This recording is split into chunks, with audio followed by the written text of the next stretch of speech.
In 1963, the American Locomotive Company bet everything it had left on a new line of diesel locomotives. They called it the Century Series. The name was a celebration, over 100 years of building locomotives.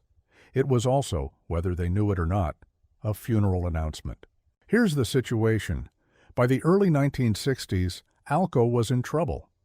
Deep trouble. The kind of trouble where your best engineers are still brilliant, your factory is still running, and none of it matters because the market has already made up its mind about you. This was a company that had once been a titan. Formed in 1901 from a merger of 7 locomotive manufacturers, headquartered in Schenectady, New York, ALCO built some of the most famous steam locomotives in American history. The 464 Hudsons that pulled the 20th Century Limited. The 484 Niagaras for New York Central, the 4664 Challengers, and the machine that made them legends, the 4884 Big Boy for Union Pacific, 25 of them. The largest steam locomotives ever built, designed to drag mile-long freight trains over the Wasatch Mountains. ALCO knew how to build power, but the diesel revolution changed the rules, and ALCO, convinced for too long that steam still had a future, was slow to adapt. Electromotive Division, the General Motors subsidiary everybody called EMD, owned the diesel market almost from day one. Their EA and FT models proved in the late 1930s that diesel-electric could handle mainline service. Their GP and SD series locomotives became the default choice for American railroads by the 50s. If you ran a railroad, you bought EMD, it was that simple. Their products worked. Their parts network stretched across the continent. Their reputation was bulletproof. The GP9 alone sold over 4,000 units. ALCO held second place for years, but it was a distant second, and that gap was about to get worse because General Electric had just shown up with plans of its own. Now GE and ALCO had history, deep history. For decades, GE supplied the electrical components for ALCO locomotives, generators, traction motors, control systems. It was a partnership that went back to the 1920s. They had jointly built the nation's first diesel-electric switcher in 1924, a 300-horsepower unit for the Central Railroad of New Jersey. ALCO built the engine and the frame. GE built the brains. Together, they produced the RS-1 in 1941, the first true road-switcher diesel locomotive ever made, a pioneering machine. But by 1953, GE had seen enough. ALCO was slipping in the market, dragged down by an engine that had nearly destroyed the company's reputation. GE wanted out. The divorce was quiet, but devastating. GE dissolved the partnership and started developing its own locomotive line. What the industry assumed was an experimental export program was actually a 7-year stealth campaign. GE bought the rights to Cooper-Bessemer diesel engines. They tested an ABBA locomotive set on the Erie Railroad. They refined. They waited. Then, in 1960, GE unveiled the U-25B, 2,500 horsepower, turbocharged 4-cycle, 16-cylinder diesel, modular electronics with 60% fewer components than the competition. A pressurized carbody with self-cleaning air filters. Not a single one sold the first year because the industry was in a slump. But in 1961, 4 demonstrators barnstormed across the West, and Union Pacific placed the first order. By '62, 17 Class I railroads were buying U-boats. By the time it was over, ALCO had been knocked from second place to third place in a 3-company race. And in the locomotive business, third place is a death sentence. The reason ALCO was in this mess had a name: the 244 engine. To understand the Century Series, you have to understand how thoroughly the 244 had poisoned everything it touched. ALCO designed the engine during World War II as its next-generation diesel prime mover.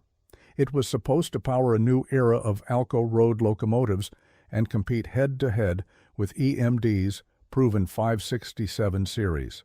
The problem was timing. EMD had spent years refining the 567. ALCO rushed the 244 into production before testing was finished. The results were catastrophic. Cast iron crankshafts cracked. When they switched to forged steel crankshafts, those failed too, traced back to metallurgical defects from a supplier. Welding flaws in the main bearing saddles forced the replacement of roughly 600 engine blocks. The turbochargers needed repeated redesign. By early 1948, ALCO had spent $4.3 million on field repairs alone. In 1940s, money and the damage went far beyond dollars. Every breakdown, every failed engine, every locomotive pulled from service fed a growing reputation. ALCO builds unreliable machines. That reputation spread across every railroad maintenance shop in North America, and reputations, once set, are almost impossible to change. The irony is that ALCO knew how to build a good engine. They proved it with the 251. Conceived in 1949, right in the middle of the 244 disaster, the 251 was everything its predecessor should have been. Same bore and stroke, 9 inches by 10.5 inches, 4-stroke cycle, turbocharged. But this time, ALCO did it right. They used a wet block design to handle the thermal stresses that had cracked the 244. They tested it for nearly 5 years before putting it into production. New crankshaft, new bearings, new pistons, new camshafts. An intercooler for the turbocharger that the 244 never had. The 251 worked. It worked beautifully. It would go on to power everything from railroad locomotives to Coast Guard icebreakers to the NASA crawler transporter that carries rockets to the launch pad. The engine outlived the company that built it by decades. Fairbanks Morse still manufactures it today, but none of that mattered in the market. The 251 entered production in 1954. By then, the 244 had been failing in the field for 8 years. Railroads had long memories and short patience. The new engine was good, but the old reputation was stronger. Even railroads that tested the 251 and liked it hesitated to commit. What if ALCO went under? Who would supply parts? Who would handle warranty work? These were legitimate questions, and ALCO had no good answers. So, 1962. ALCO's engineers sat down and designed a completely new locomotive line from the ground up. Not just new engines in old frames. Everything was rethought. The air filtration system was redesigned with a pressurized carbide, sealed doors, filtered air ducted to the traction motors and generators. This alone was a significant leap in reliability, keeping the grit and grime that destroyed electrical components out of the machinery compartment. The traction control system was improved. Maintenance access was overhauled so mechanics could actually get to the parts that needed servicing without disassembling half the locomotive. On January 29, 1963, ALCO unveiled the Century Series in Chicago. 3 models to start. The C420, a 4-axle unit with 2,000 horsepower from a 12-cylinder 251C engine.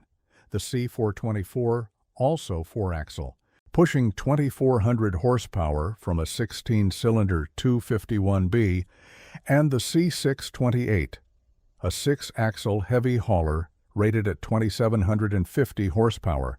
The naming convention was straightforward. C for century, first digit for the number of axles, last 2 digits for the horsepower in hundreds. During the launch speeches, ALCO executives made bold claims. They said the new locomotives could reduce railroad operating costs by up to 44% through unit reduction. Run 3 centuries where you used to run 5 older units. The math sounded compelling. The problem was getting railroads to believe the company that had sold them the 244. Over the next several years, the Century line expanded. The C425 arrived in 1964 at Erie Lackawanna's request. 2,500 horsepower, 4 axles, 91 units built. Then came the machine that should have changed everything. The C630, launched in 1965, 3,000 horsepower from a 16-cylinder 251E engine. And here's the detail that matters. The C630 was the first production diesel-electric locomotive to use alternating current technology in its transmission system. AC alternators feeding DC traction motors through rectifiers. Every other locomotive on the market used straight DC generators, but at 3,000 horsepower, DC generators became too large and complex to be practical. ALCO solved the problem first. Before EMD, before GE. The C630 beat them both to AC technology in production locomotives. 77 units were built in Schenectady between 1965 and 1967. Another 56 came out of Montreal Locomotive Works as the C630M. They were strong machines, 85,850 pounds of starting tractive effort, ideal for dragging coal and ore over mountain grades. Then in 1967, ALCO played its biggest card, the C636, 3,600 horsepower, 16 cylinders. The 251F engine pushed to its absolute limit. This was ALCO's direct answer to EMD's SD45, which had arrived with the same horsepower rating and was selling well. 34 C636s were built at Schenectady. Another 31 came from A.E. Goodwin in Australia under license. And then there was the monster, the C855, built in 1964 specifically for Union Pacific, which had a long and glorious history of demanding the biggest, most powerful locomotives money could buy. This was the railroad of the big boys, the gas turbines, the railroad whose chief mechanical officer, David Newhart, had an ongoing obsession with reducing locomotive counts by making individual units as powerful as possible. Replace 10 first-generation diesels with 3 dual-engine units producing 15,000 horsepower combined. That was the pitch. EMD answered with the DD35. GE brought the U50. And ALCO, still hungry, still swinging, delivered the C855. Two 16-cylinder 251C engines on a single frame, 5,500 horsepower. At the time, the most powerful single-unit diesel locomotive ever constructed. 8 axles riding on 4 two-axle trucks salvaged from Union Pacific's retired gas turbines, reconditioned and shipped to Schenectady. 86 feet long, 16 feet 4 3/4 inches tall. 528,000 pounds fully loaded with 6,000 gallons of fuel. ALCO built exactly 3, 2 cab units and 1 cabeless booster, numbered 60, 60B, and 61. They were assigned to the General Freight Pool out of North Platte, Nebraska, hauling tonnage over Sherman Hill between North Platte and Ogden, Utah. Probably one of the most demanding assignments in North America. When they worked, they pulled like nothing else on the railroad. 109,000 pounds of starting tractive effort, 88,000 continuous. Numbers that rivaled the legendary big boy steam locomotives that ALCO itself had built 2 decades earlier. But the C855 was plagued from the start. Aluminum wiring chosen to save weight and manufacturing costs caught fire. Repeatedly. The frames cracked under the stress. Both engines ran hot, triggering shutdowns. The problems were relentless. After barely 6 years of nagging failures and dwindling patience, Union Pacific pulled all 3 from the roster. Every last one was scrapped by 1972. Not a single unit was preserved. Not even a photograph of their final days is particularly easy to find. If you're enjoying this, hit subscribe. We cover stuff like this every week. Okay, back to it. So the Century Series had the technology. Let's talk about what made these machines tick, because the engineering was genuinely clever even when the business was failing. Start with the 251 engine itself. 9-inch bore, 10.5-inch stroke, giving you 668 cubic inches of displacement per cylinder. 4-stroke cycle, which was different from EMD's approach. EMD used two-stroke engines in everything they built during this era. Four-stroke versus two-stroke is one of those debates that locomotive engineers can argue about for hours, but the short version is this. Two-stroke engines fire every revolution, so they produce more power pulses per minute. Four-stroke engines fire every other revolution, but burn fuel more efficiently and tend to run cleaner. ALCO's four-stroke 251 consumed less fuel per horsepower hour than EMD's two-stroke 645. On paper, that's a significant advantage. In practice, the railroads didn't care because EMD's parts were everywhere, and their maintenance crews already knew the 645 blindfolded. The compression ratio on the 251 sat at 11.5 to 1. For a diesel locomotive engine, that's solid. Turbocharged and after-cooled, which means the intake air was compressed by the turbo, then run through a heat exchanger to cool it down before entering the cylinders. Cooler air is denser air. Denser air means more oxygen per combustion event. More oxygen means more fuel burned efficiently. The aftercooler was one of the improvements ALCO added to address the thermal problems that had killed the 244. The pressurized carbody was another smart piece of engineering. Every access door on the locomotive was sealed. Air could only enter through filtered intakes mounted behind the cab.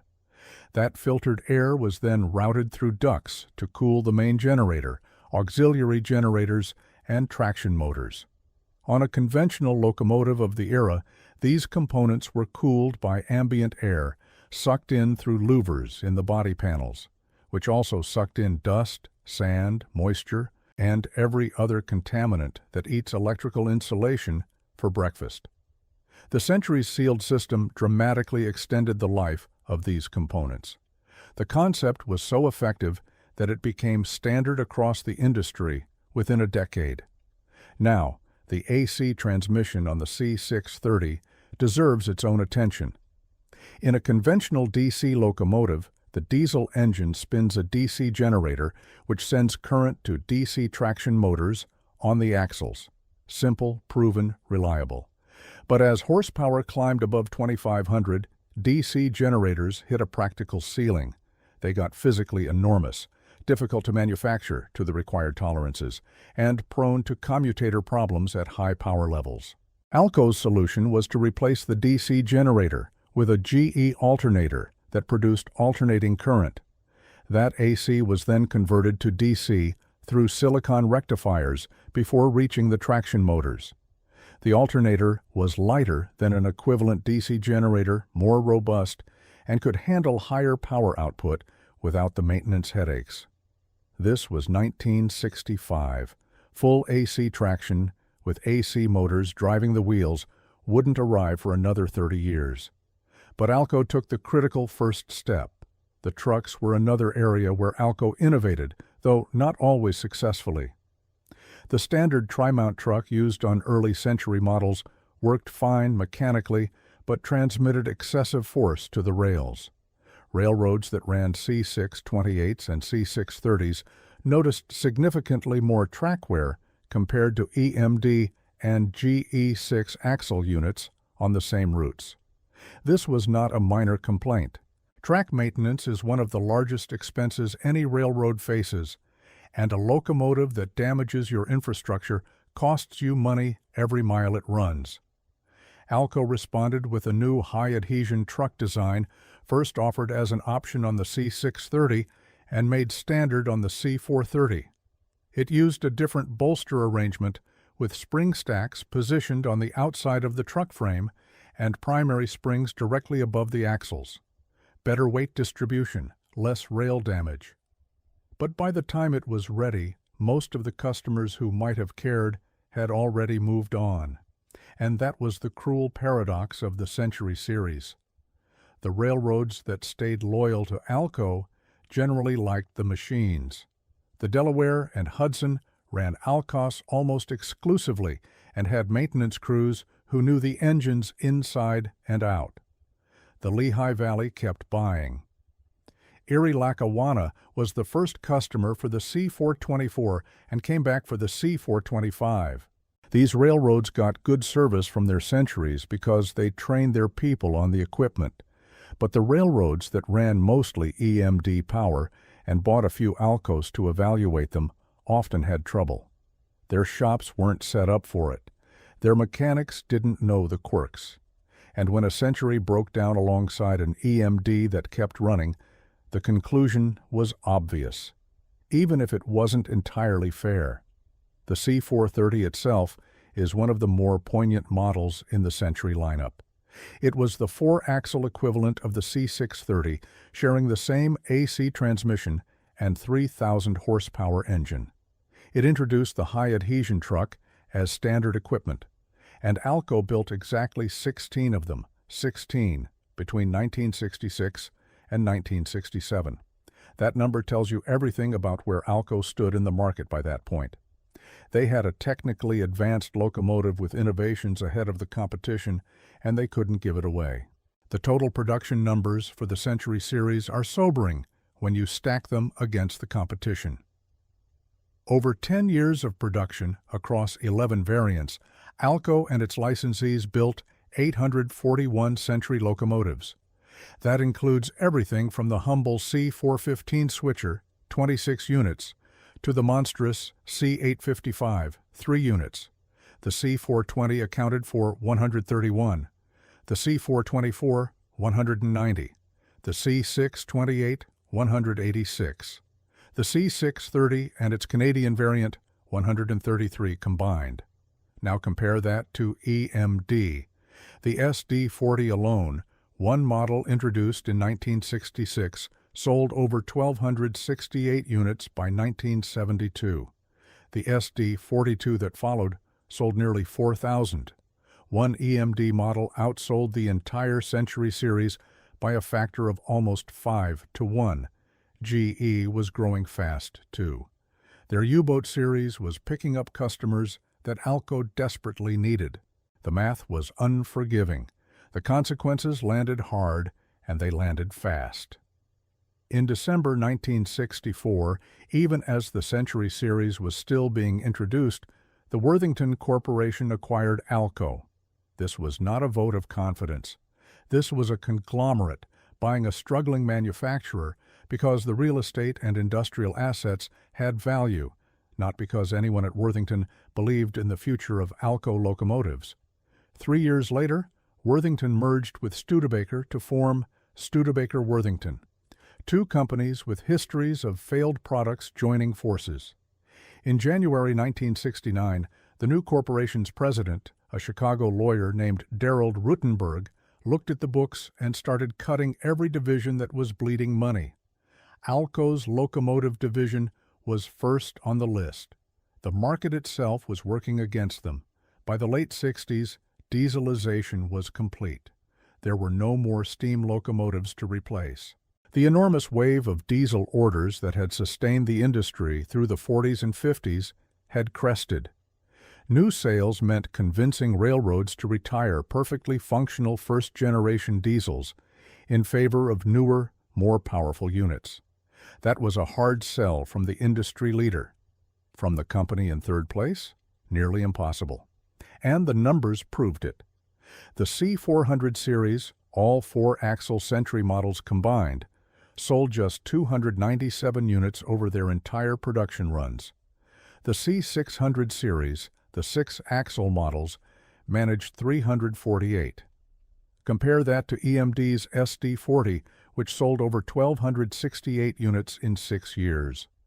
One EMD model versus ALCO's entire lineup. It wasn't a competition. It was a rout. The last 2 ALCO locomotives rolled out of the Schenectady plant during the second week of January 1969. A pair of T6 switchers for the Newburgh and South Shore Railroad. Numbers 1016 and 1017. Construction numbers S6017-01 and S6017-02. 121 years of continuous locomotive production at Schenectady, dating back to 1848 when the Schenectady Locomotive Engine Manufactory turned out the Lightning, a steam engine for the Utica and Schenectady Railroad. All of it done. The Union president, David Danzig, of Local 2054 of the United Steelworkers, heard the news from a reporter who called him seeking comment. The Chamber of Commerce expressed concern. Employment at the plant had peaked at 10,000 in 1951, the height of the diesel transition boom. By 1960, it was down to 2,000. By 69, the skeleton crew that remained could count itself on a couple of floors of the old buildings. When the last employees walked out, they left behind filing cabinets of drawings, test data, and engineering records accumulated over more than a century. Shortly afterward, General Electric took over the property. They ordered all remaining ALCO material disposed of. Gone. The designs were sold to Montreal Locomotive Works, which continued building Century-derived models well into the 1970s and early 80s under the M-Line designation. The M630 and M636 became workhorses for Canadian National, Canadian Pacific, and British Columbia Railway. The Canadians ran these machines hard through the Rockies, through snow, through temperatures that would crack lesser equipment, and by most accounts they ran well. CP and CN kept theirs in revenue service through the early 1990s. Some survived even longer. And in one of the stranger legacies in industrial history, ALCO's locomotive designs traveled halfway around the world. India's diesel locomotive works at Varanasi built thousands upon thousands of locomotives based on ALCO technology. The WDM-2, a 2,600 horsepower workhorse derived from ALCO's designs and powered by the 251 engine, became the backbone of Indian railways for decades. Until 2022, ALCO-derived units accounted for the majority of diesel power on the entire Indian rail network. Think about that. A company that closed in 1969 in Schenectady, New York, ended up powering one of the largest rail systems on Earth for over 50 years. An estimated 15,000 locomotives worldwide use the 251 engine or its descendants. The engine that was supposed to save a dying American company ended up moving a subcontinent. The 251 itself keeps going. Fairbanks Morse, which acquired the engine rights through a chain of corporate transactions, still builds them. Coast Guard cutters, icebreakers, emergency backup generators for nuclear power plants, a pair of 251C engines in the NASA Crawler Transporter at Kennedy Space Center, the 6 million-pound machine that carries rockets to the launch pad. Every space shuttle launch, every Artemis mission, carried on ALCO power. GE, meanwhile, took everything it learned during its decades of partnership with ALCO and used it to build an empire. The electrical systems expertise, the understanding of locomotive dynamics, the customer relationships, all of it fed into GE's growing locomotive division in Erie, Pennsylvania. By the late 1980s, GE overtook EMD as the leading locomotive manufacturer in North America, a position it maintained until the division was sold to Wabtec in 2019. The partner that left ended up winning the entire war. And Schenectady? The vast ALCO plant, once sprawling across dozens of acres along the Mohawk River, was gradually demolished over the following decades, building by building. The last major structures came down around 2010, sold to a developer for $500,000 for 57 acres. In 2017, the Rivers Casino and Resort opened on the site. Slot machines and card tables where engineers once designed locomotives that hauled freight across a continent. Schenectady used to call itself the city that lights and hauls the world, a dual reference to GE and ALCO. Now it's just the city that lights. The Century Series was, in almost every technical sense, a good product. The 251 engine was reliable. The pressurized carbody was ahead of its time. The AC transmission in the C630 was a genuine first. The horsepower ratings were competitive, the fuel economy was better than EMD's. None of it was enough. ALCO lost because it had spent the 1940s and 50s building a reputation for unreliability that a decade of good engineering couldn't undo. It lost because GE took its electrical expertise and became a competitor instead of a partner. It lost because EMD had the manufacturing scale, the parts network, and the customer relationships that no amount of clever engineering could overcome. Third place in a market that could only support two. The factory is a casino now. The engines still run, and there you have it.